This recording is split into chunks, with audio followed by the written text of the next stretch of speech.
ովքեր հետևում են մեզ Armenpress լրատվական գործակալության մամուլի կենտրոնում, այսօր հյուրընկալել ենք Խոսքի ազատության պաշտպանության կոմիտեի նախագահ Աշոտ Մելիքյանին։ Բարև ձեզ, պարոն Մելիքյան։ Շնորհակալություն, որ այստեղ եք։ Այսօր պարոն Մելիքյանը կներկայացնի 2026 թվականի երկրորդ եռամսյակի զեկույցը Խոսքի Հայաստանում խոսքի ազատության վիճակի ու լրագրողների ու զանգվածային լրատվամիջոցների իրավունքների խախտումների վերաբերյալ, այնուհետև կշարունակենք հարցերով, խնդրեմ։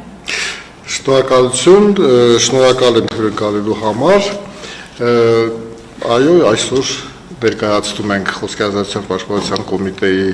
երկրորդ եռամսյակային զեկույցը, խոսքը ապրիլ-հուլիս ամիսների մասին է, եւ փաստորեն պետք է մենք առաջին հերթին արձանագրենք, որ այս դիտարկվող եռամսյակը շատ այսպես լարված ժամանակահատված էր լրատվամիջոցների եւ լրագրողների համար, պայմանավորված հունիսի 7-ի խորհրդարանական ընտրություններով։ Դա ավանդական իրավիճակ է, ես կասեի, ցանկացած համապետական ընտրությունների ժամանակ լրագրողներից, լրատվամիջոցներից մեծ ջանքեր են պահանջվում, քանի որ եւ քաղաքական լարվածությունը եւ լարվածությունը հասարակության ներսում բավականին այսպես բարդություններ է ստեղծում այդ ժամանակահատվածում, իսկ այս ընտրությունները իհարկե առանձնահատուկ էին այն առումով, որ Հայաստանը բախվեց ահռելի ապատեղեկատվական հոսքերի մարտահրավերներին եւ հիմնականում այդ արշավը Ռուսաստանից էր, այստեղ թաքցնելու բան չկա, ակնհայտ է բոլորի համար, եւ ցավոք այդ ապատեղեկատվությունը տարածվում էր նաեւ հայաստանյան ինֆորմացիոն դաշտի միստվար հատվածի միջոցով։ Եվ ցավոք հասարակությունը հերթական անգամ ականատես եղավ եւ ես նույնիսկ ասեի զոհը եղավ ներքին նաեւ ինֆորմացիոն պատերազմի։ Եվ մեր դիտարկմամբ այդ ապատեղեկատվության, ֆեյք լուրերի, մանիպուլյացիաների վտանգը զգալիորեն մեղմվեց առաջին հերթին այն պատճառով, որ մեզանում օրեցօր ավելանում են փաստերի ստուգման հարթակները, շատ ակտիվ էին հետաքննող լրագրողները եւ երկրի ներսում եւ միջազգային լրագրողական հետաքննություններ էին անցկացվում եւ բացահայտվում շատ կարեւոր տեղեկություններ եւ իհարկե թեկուզ եւ քիչ, բայց բավականին ակտիվ գործող մենք որակյալ լրատվամիջոցներ ունենք, որոնք որ այդ ապատեղեկատվությունը հանում են ջրի երես եւ ցույց էին տալիս ճշմարտությունը եւ այսպիսով այդ վտանգը որոշ չափով չեսոքացվեց, թեպետ եւ այդ նեգատիվիզմը այնուամենայնիվ իր դերը խաղաց եւ արդյունքների վրա եւ այլն, դա իհարկե շատ ավելի սոցիոլոգիական հետազոտության առիթ է, բայց ընտրությունների ընթացքը եւ արդյունքները այնուամենայնիվ դա ցույց էին տալիս։ Եվ այդ ապատեղեկատվության համար եւ դրսի եւ ներսի իհարկե շատ է դրան նպաստում այն, որ Հայաստանում լրատվական դաշտը խիստ վերացված էր, այս ընտրական ժամանակահատվածում կարծես իրավիճակը ել ավելի բյուրեղացավ եւ շատ ավելի հստակ երևում էին այն ճամբարները ինֆորմացիոն, որոնք որ գործում էին եւ այդ բևեռվածությունը իհարկե նկատեցին նաեւ միջազգային դիտորդները եւ Ժմիգի խումբը մասնավորապես իր զեկույցում նշեց, որ այո խիստ վերացված է լրատվական դաշտը եւ այդ մեդիայի տարածվող ինֆորմացիան այսպես պարակտիչ բնույթ էր կրում։ Եթե ընդհանուր առմամբ մենք խոսենք եռամսյակի ընթացքում լրագրողների եւ լրատվամիջոցների իրավունքների խախտումների մասին, ապա դրանք 42 են, որոնցից մեկը ֆիզիկական բռնություն է, 30-ը տարատեսակ այլ ճնշումներ, վիրավորանք, սպառնալիք եւ այլն,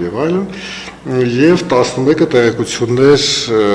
ստանալու եւ տարածելու իրավունքի խախտումներ են։ Մենք կարող ենք դա համեմատել նախորդ երամսյակի հետ, ասենք նույն ֆիզիկական բռնությունները եւ նախորդ եւ երկրորդ երամսյակում մեկն է, մեկ դեպք է արձանագրվել, իսկ տարատեսակ ճնշումների քանակը ավելացել է, փաստորեն առաջին երամսյակում 22-ներ, հիմա 30-ը արձանագրվեց, 8 դեպքով աճ է նկատվում եւ տեղեկություններ ստանալու եւ տարածելու առումով էլ եթե առաջին երամսյակում 7-ն էր, ապա երկրորդում 11-ն է, բայց ընդհանուր առմամբ պետք է ասել, որ եթե մենք համեմատում ենք նախորդ տարվա ժամանակահատվածի հետ, նույն այդ տեղեկություններ ստանալու եւ տարածելու իրավունքի խախտումները շեշտակի նվազել են եւ տարբերությունը կազմում է 28, այսինքն երկրորդ երամսյակում 2025 թվականի 39 դեպք էր գրանցվել եւ դա բավականին շատ էր, նվազումը ակնհայտ է, բայց այդուհանդերձ այդ ընդհանուր 42 խախտումների, բոլոր տեսակի խախտումների գրեթե 1/4-ը դա հենց նախընտրական քարոզարշավի եւ բուն քվեարկության օրվա հետ են կապված եւ այդ ժամանակահատվածում մենք արձանագրել ենք տարատեսակ ճնշումների 10 դեպք զուտ նախընտրական շրջանում պաշտոնական քարոզարշավի սկզբից մինչև քվեարկության օրը այդ հիշատակված ֆիզիկական բռնությունը այդ ժամանակահատվածում է տեղի ունեցել արձանագրել ենք 6 վիրավորանքի եւ կամ սպառնալիքի դեպքեր եւ 3 կիբեր հարձակման դեպքեր եք արձանագրվել, որոնք որ կապվում էին այդ ժամանակահատվածի քարոզչության եւ այլն հանգամանքների հետ։ Հետաքրքիր է, որ հենց այդ նույն նախընտրական ժամանակահատվածում ընդդեմ լրագրողների եւ լրատվամիջոցների ներկայացված է 5 նոր դատական հայց, իսկ ընդհանուր ուրեմն երկրորդ երամսյակի ընթացքում 11 նոր հայց է ներկայացվել, այսինքն այստեղ էլ գրեթե կեսը ընտրությունների ընթացքում է ներկայացվել եւ դրանք կապ են ունեցել հենց քարոզարշավի այդ հակաագիտացիայի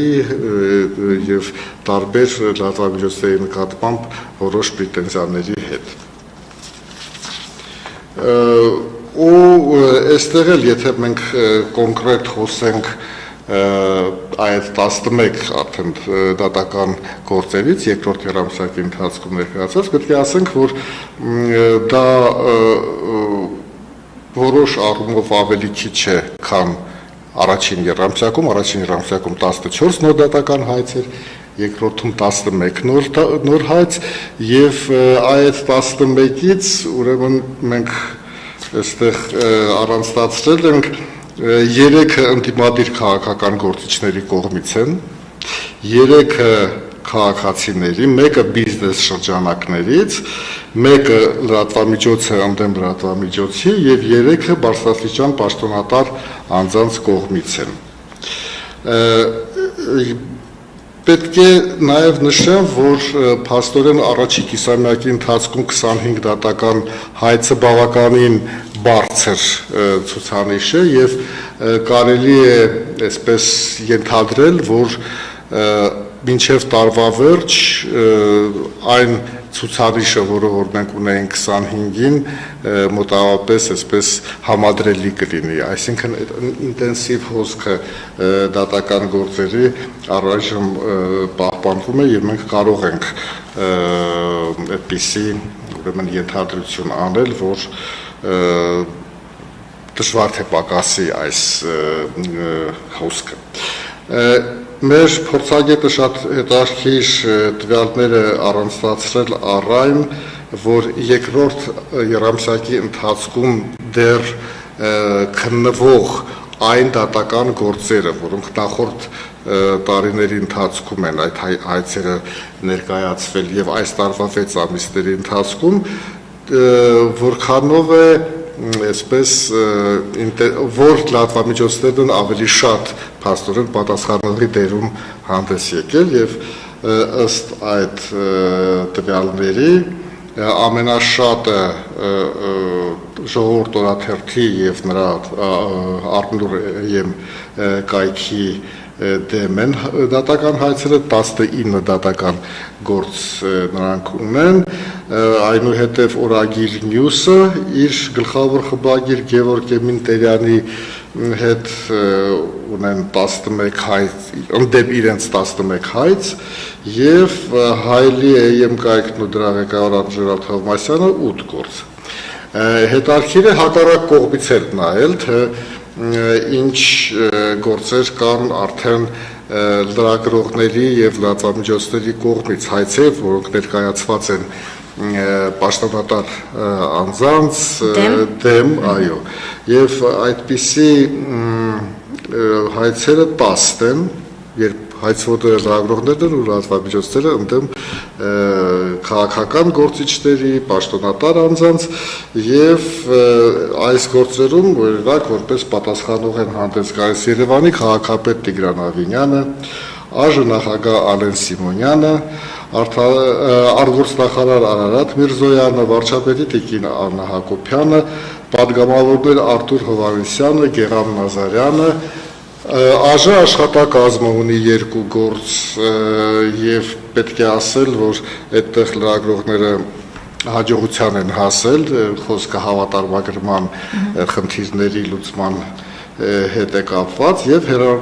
հանրային հեռարձակողի խորհրդի դեմ 2 հայց կա, որոնք որ ինչպես ասացի ընթացքի մեջ են։ Նախկինում այսպիսի միտում կար, որ Երամսյակում լիներ 10 դատական հայց լրատվամիջոցների կողմից ընդդեմ Սա Երամսյակի ընթացքում չէ, սա երկրորդ Երամսյակում դեռ շարունակվող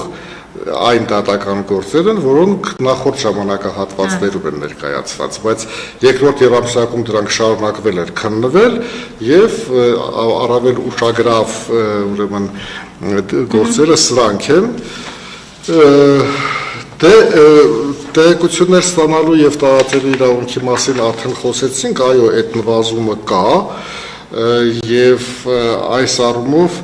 մենք նույնպես առանձնացրել ենք, որ այդ 11 խախտումներից, երբ պետական մարմիններից լրագրողները եւ լրատվամիջոցները փորձել են ինֆորմացիա ստանալ, այդ 10 խախտումներից ուրեմն անպատասխան մնացած հարցումների թիվը 4-ն է, ուշացած եւ թերի պատասխանները 3-ական, այսինքն 3 ուշացած եւ 3-ը թերի եւ 1 հարցման պատասխանի տրամադրումը անհիմն մերժվել է։ Կրկնում եմ, իրավիճակը շատ ավելի բարելավել է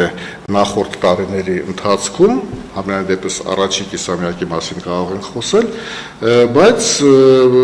մեր ուշադրության կենտրոնում այդ խնդիրը մնում է եւ ցանկացած անհիմն մերժում, թերի պատասխան եւ չգիտեմ հարցերի էությանը ոչ հարիր տվյալների կամ ոչ տրիվ տեղեկատվությունը մնալու է մեր ուշադրության կենտրոնում եւ մենք շարունակելու ենք ֆիքսել։ Հնարավոր է, որ քանի որ նախընտրական իրավիճակ եղել, քաղաքական իրադարձությունները ավելի շատ են լրատվամիջոցների ուշադրության կենտրոնում եղել, այդ իսկ պատճառով հարցումները գերատեսչություններին մի փոքր նվազել են, դրանով պայմանավորված է այսպիսի արդյունք ունենք։ Ես կարծում եմ, որ դժվար կլինի այդպես բացատրել, որովհետև հակառակը նույնիսկ կարելի է ենթադրել, որ հենց նախընտրական ժամանակահատվածում, քանի որ քաղաքական ուժերը տարբեր հարցեր են բարձրացնում պաշտպանության ոլորտից, տնտեսության, սոցիալական ոլորտից եւ այլն, ես ենթադրում եմ, որ հակառակը պետք է որ ավելի շատ դիմեին, որպեսզի կարողանային ապակարողությունը կամ չգիտեմ ապավերեկատվությունը վերհանել եւ հակառակ տեսակետ արտահայտել, հիմնավորումներ բերել, կարծում եմ, որ դա դժվար Սարթե, այսպես մեծ ձեր վկայակոչած վարկածը մեծ նշանակություն ունեցած լինի։ Համենայն դեպս մենք ֆիքսեցինք այն ինչ որ արձանագրվել է եւ վերջում նաեւ ասեմ որ երամսյակի ընթացքում բավականին այսպես ուշագրավ էր այն որ իշխանությունները հանդես եկան բավական հետարքիր նախաձեռնությամբ եւ համարեցին, որ քաղաքացիները պետք է հնարավորություն ունենան իրենց սոցիալական կրեդիտների մի մասը ուղղել այն լրատվամիջոցին կամ այն ՀԿ-ին կամ այն կուսակցությանը, որ ինքը այսպես երկրպագում է եւ համարում է, որ իրենք կարևոր դեր են խաղում մեր հասարակությունում։ Բազմաթիվ հարցեր են իհարկե առաջացրել այդ նախաձեռնությունը եւ բնական է որ քննարկումներ են գնում ես կարծում եմ որ սա կարող է եւ շատ լավ մեխանիզմ լինել այսպես լրատվամիջոցների ֆինանսական վիճակը բարելավելու որոշ իհարկե որոնք որ իսկապես որակյալ կամ պրոֆեսիոնալ էթիկային հարազատ մնացող լրատվամիջոցներ են չնայած ես համոզված եմ որ կան մարդիկ որոնք որ հենց կարող են աջակցել այն լրատվամիջոցին, որը որ իրենց կարծիքով չպետք է հետևի ոչ լրատվական էթիկային, ոչ էլ պրոֆեսիոնալ այլ նորմերին։ Բայց սա կարող է նաև որպես գործիք փոխել իրավիճակ փոխել եւ դրական առումով եւ բացասական առումով, որովհետեւ տեսեք այն լրատվամիջոցները, որոնք որ օգտվում են, ասենք, կոնկրետ քաղաքական ուժերի գումարներից, այսինքն օգտագործում են քաղաքական փողեր, նրանք կարող են շարունակել հենց նույն կերպ, նույն քաղաքական ուժի կողմից, բայց արդեն քաղաքական ուժի համակիրների միջոցով, այսպես կարող է դա կազմակերպվել, նույն ձևի գնալ եւ այդտեղ ոչինչ չես անի, մարդը ուզում է հենց այդ տիպի լրատվամիջոցին աջակցել։ Բայց ամեն դեպքում այստեղ միգուցե շատ ավելի թափանցիկ կարող է դա լինել Երևան այդ փոխանցումները եւ այլն։ Մի խոսքով ամեն ինչ կախված է դրանից, թե ինչ օրենսդրական կարգավորում սա կստանա, որքանով հստակ ամեն ինչ կլինի, եւ երկրորդը, որքանով էֆեկտիվ կգործի պրակտիկայում, այսինքն պետք է այդ երկու հանգամանքները իհարկե վերլուծել, տեսնել օրենսդրական կարգավորումը որքանով է հստակ եւ ասենք միջազգային նորմերին համապատասխանող եւ դրա հետ կապված պրակտիկայում ինչպես է դա կիրառվելու։ Այդ դեպքում նոր կարելի է ավելի հստակ գնահատականներ տալ։ Շատ լավ, շնորհակալ եմ, հարցերով շարունակենք։ Պարոն Մելիքյան, դուք նշեցիք ցուցանիշները այս տարվա երկրորդ եռամսյակի, նաև ընդգծեցիք, որ կախված է նախընտրական իրավիճակի հետ։ Ինձ հետաքրքիր է դրան նախորդող մյուս խորհրդարանական ընտրությունների համեմատ այս ցուցանիշը ինչի մասին է խոսում։ Ձեզ համար սպասելի էր, թե ավելի այսպես լարվածություններ դիտարկվում, համեմատաբար ավելի մեղմ եղավ։ Ես կարծում եմ, որ համեմատաբար այո ավելի մեղմ եղավ, որովհետև նախորդ ընտրությունների, նախորդող ընտրությունների ժամանակ շատ ավելի լարված ուրեմն դեպքեր էին լինում եւ միջադեպեր, այս անգամ հասկանաք որքանով որ ընտրությունները բուն է քվեարկության փուլնել եւ դրան նախորդող ժամանակահատվածն էլ որքանով լարված է լինում այդ ամենը արտացոլվում է լրագրողների գործունեության եւ նրանց իրավունքների խախտումների վրա։ Հիմա տվյալ պարագայում ամբողջ էներգիան եւ ագրեսիան կարծես հենց այդ ինֆորմացիայի վրա էր։ Եվ շատ հազվադեպ էր լինում, որ այդ լարվածության ընթացքում, ասենք, ֆիզիկական բռնություն գործադրվեց։ Մեկ դեպք եղավ եւ դա մենք արձանագրեցինք Սպիտակի փոխքաղաքապետի այդ վարկներ Ազատություն ռադիոկայանի թղթակցի նկատմամբ, բայց ընդհանուր առմամբ ծեծ ու ջարդ, ինչպիսին ասենք նախորդ տասնամյակների ընթացքում կարող էր ընտրական տեղամասում լինել, կամ իշխողների գույքի վնասում այո, իշխող կուսակցության շտաբի մոտ, որտեղ ընտրակաշառքներ էին բաժանում, դա բացահայտվում էր, դա ծեծ ու ջարդի առիթ էր դառնում եւ այլն, այստեղ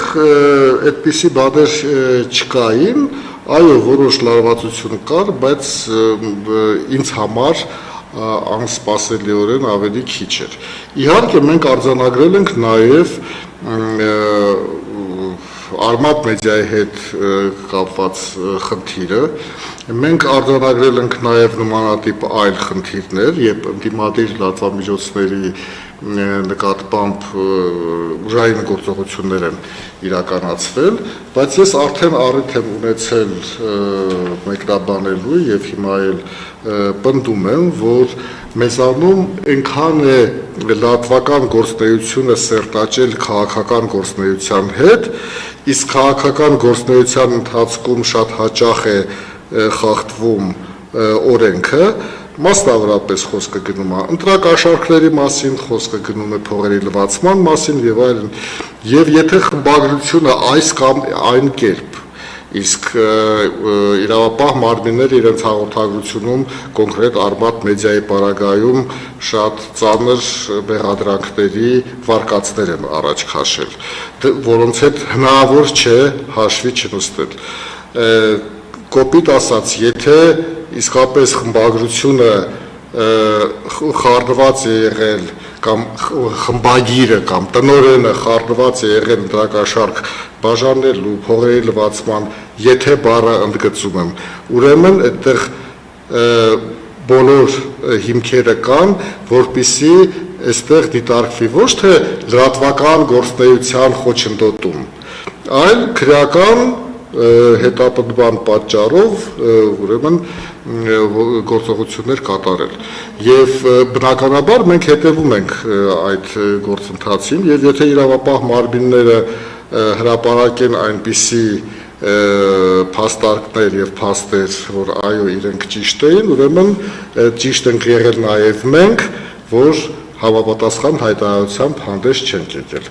Իսկ եթե նրանք այդ գործողությունները իրականացրել են եւ որևէ բան չեն հայտնաբերել, ուրեմն մենք պետք է համապատասխան գնահատականով հանդես գանք։ Բայց այսօրվա դրությամբ այդպիսի առայժմ հիմքեր մենք չունենք, ասելու, որ Արմատ մեդիան այսպիսի գործողությունների է ենթարկվել իրենց լրատվական գործունեության համար, որևէ հիմք դրա համար մենք չունենք։ Եվ Արմատ մեդիան տարբեր ուրեմն խողովակներով ինչ որ հեգնական փորձերը թե խոսքի ազատության պաշտպանները ձեն չեն հանում եւ այլն, ոչ, մենք մի քանի անգամ արդեն ձայն ենք հանում, խոսում ենք դրա մասին եւ մեր դիրքորոշումն ենք արտահայտում, որովհետեւ եթե մենք այսպես աչքներս փակած ուղակի վերստերինք մի հայտարարությամբ հանդես գայինք եւ այլն, ապա մենք որևէ ասելիք չէինք ունենա այն ժամանակ, երբ հաստատվեին այն վերսիաները, որ խմբագրության ղեկավարը եւ որոշ չափով խմբագրությունը ուրեմն այդ ամենի մեջ այդ մեղադրանքների հետ ուղիղ կապ ունեն։ Այնպես որ մենք ժամանակին այդպիսի որոշում իրականացրեցինք եւ կտեսնենք թե ինչ զարգացում այդ ամենը կունենա։ Պարոն Մելիքյան, խոսվեց նաև, որ այդ շրջանը առանձնացավ տեղեկատվական մարտահրավերների առումով, ձեր վերլուծությունները ինչ են ցույց տալի, ամեն դեպքում հասարակությունը, լսարանը կարողացավ ունեցավ հնարավորություն օբյեկտիվ լրատվության այս խառնաշփոթ իրավիճակում։ Ես արդեն նշեցի, որ փաստերի ստուգման հարթակների գործունեության շնորհիվ հետաքննությունների լրագրողական եւ որակյալ մեդիայի գործունեությունը մեղմեց վտանգը, բայց ես մեծ հաշվով հատկապես երկրի ներսում ապատեղեկատվությամբ, քարոզչությամբ, քաղաքական քարոզչությամբ զբաղվող այն լրատվամիջոցները, որոնք որ եւ անհատները պետք է դա էլ ընդգծել, ինչ որ անում էին, իհարկե մեծ հաշվով հաջողության չհասավ այն առումով, որ այդպիսի համոզմունք կար այդ շրջանակների մոտ, որ օրեր է մնացել, երբ իշխանափոխություն է լինելու եւ Ռուսաստանից եկած օլիգարխը իշխանությունը վերցնելու է։ Այդ առումով իհարկե այդ քարոզչությունը հաջողության չհասավ, բայց հաջողության հասավ այն առումով, որ այնուամենայնիվ առանց դրա դժվար թե նույնիսկ կտրակաշարքների միջոցով եւ այլն այսքան ձայն դժվար թե հավաքեր մի ուժ, որը որ ընտրություններից կես տարի առաջ էր ձևավորվել, դա նոնսենս է։ Այսինքն այստեղ այդ ապատեղեկատվության շատ ագրեսիվ քարոզի վախ ու սարսափ տարածելով, այսպես եւ իհարկե ամենակարևոր գործոնը ընտրակաշարքն է, որի մասին այդ ուժը եւ այլ դիմադիր ուժեր ցավոք մինչեւ այսօր խուսափում են խոսել եւ այն ձերբակալությունները, որոնք որ տեղի են ունեցել հենց ընտրակաշարքի փողերի լվացման, այս ընտրությունները պղծելու համար, ուրեմն այս առումով իհարկե նրանք չեն խոսում են իբր ձերբակալությունները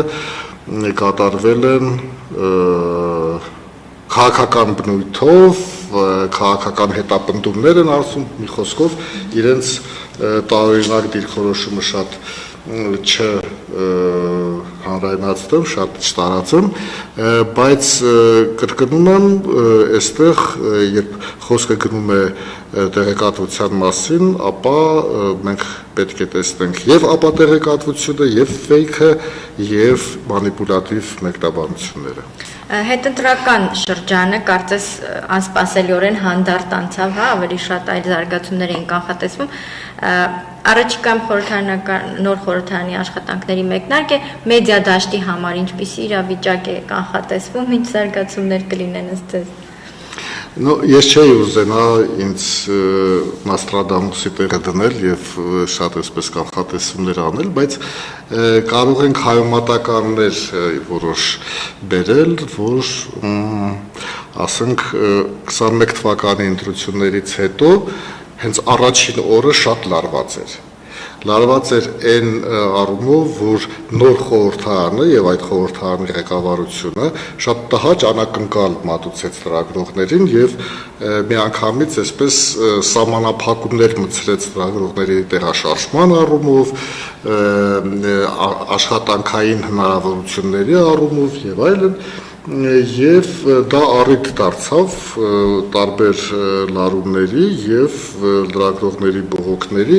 մեր կազմակերպության մի շարք հայտարարությունների եւ այլն։ Հիմա այս անգամ չգիտեմ թե որքանով հնարավոր կլինի եղած իրավիճակը ել ավելի վատ հարացնել, բայց ես կարծում եմ, որ շատ թեժ ընտրություններից հետո եւ թեժ քարոզարշավից հետո երբ հետընտրական զարգացումներ տեղի չունեցան, այդ թեժ մանավանդ առաջին հանդիպումները կլինեն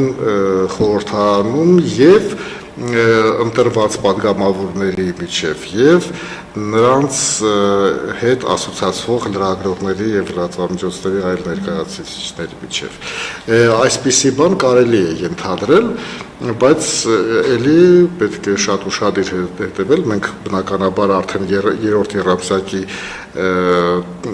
զեկույցը պատրաստելիս փաստեր ենք հավաքելու, հետևելու ենք իրավիճակին եւ բնականաբար կարձանագրենք ցանկացած